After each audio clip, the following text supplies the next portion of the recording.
조갑제TV 시청자 여러분 안녕하십니까. 2023년 12월 30일입니다. 올해도 딱 이틀 남았습니다. 박승민 정치 컨설턴트는 아주 합리적인 정치 분석을 하는 전문가인데 어제 조선일보에 실은 정권 심판 대 운동권 심판이라는 제목의 칼럼에서 이준석 개혁신당 대표가 될 사람이죠. 제가 그냥 편의상 대표라고 부르겠습니다. 대표의 역할에 대해서 상당한 기대를 하는 내용의 칼럼을 실었는데 평소 저의 생각과 비슷해서 제가 한번 소개를 해드리겠습니다. 박승민 씨는 보수 정당 역사상 파격의 30대 대표라는 동화 같은 이야기는 세트 엔딩으로 막을 내렸다고 하면서도 이준석 대표 시절은 훗날 두고 입에 오를 것이다. 언젠가는 그의 공과가 냉정하게 평가받는 날이 올 것이다 라고 덧붙였습니다. 이준석 대표의 공과를 써내려간다면 잘못한 것이요. 과의 줄이 훨씬 길 수도 있겠지만은 무게를 달아보면은 공 쪽으로 기울 것임을 나는 의심치 않는다고도 했습니다.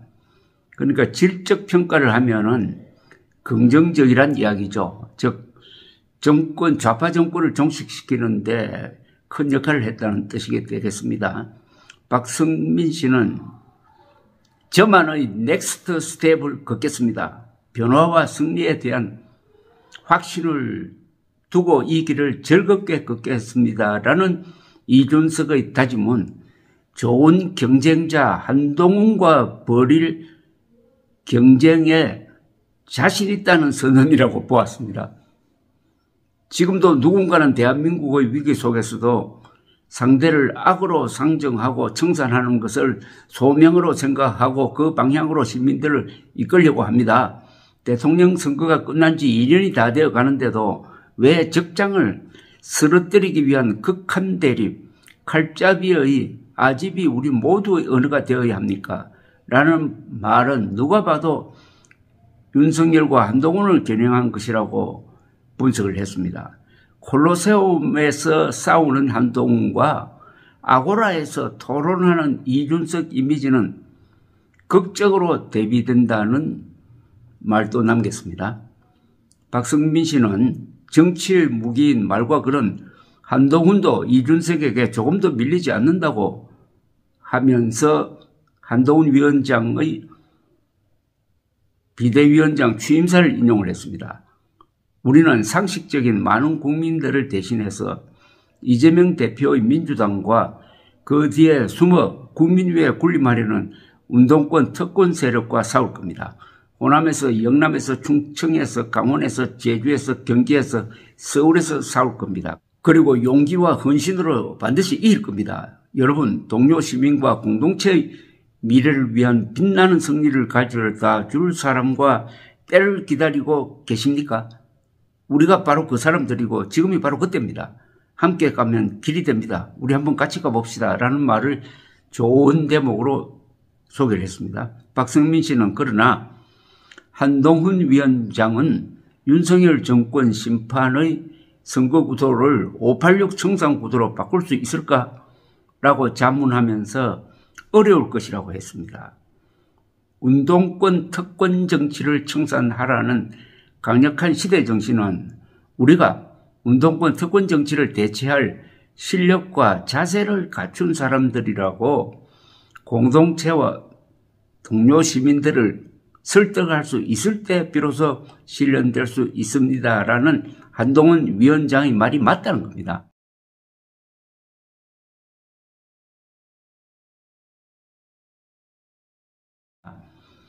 청산 대상보다 청산 주체가 중요한 핵심이라고 했습니다. 친일, 쿠데타, 독재의 굴레에 엮일 수 있는 올드 라이트나 변절, 배신, 덫에 빠질 수 있는 뉴라이트는 586 청산 주체가 될 수 없다는 이야기였습니다. 박성민 씨는 자유주의, 개인주의로 무장한 넥스트 라이트가 청산 주체가 되는 것이 역사적 순리라고 보았습니다. 이 넥스트 라이트에 한동훈, 이준석이 포함된다는 뜻으로 보입니다.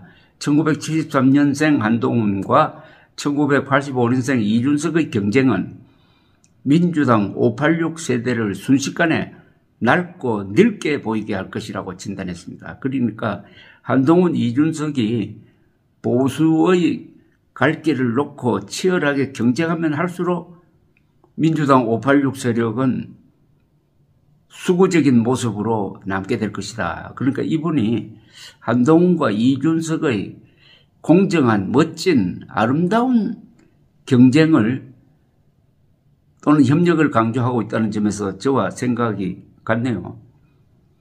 강남 8학군 출신 한동훈과 상계동 출신 이준석 모두 강남 우파 이미지를 갖고 있는데 586 청산은 강북 우파 이미지의 윤석열 대통령이 아니라 강남 우파의 몫이라고도 했습니다. 아주 흥미로운 관점이네요. 그러면서 한동훈식 정치보다는 이준석식 정치를 권하고 있습니다.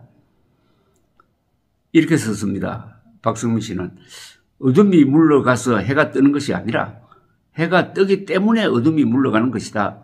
검사와 운동권 모두 상대를 죽일 적으로 보는 전쟁의 언어에 익숙하다. 칼을 들고 상대를 죽이는 콜로세움의 정치다.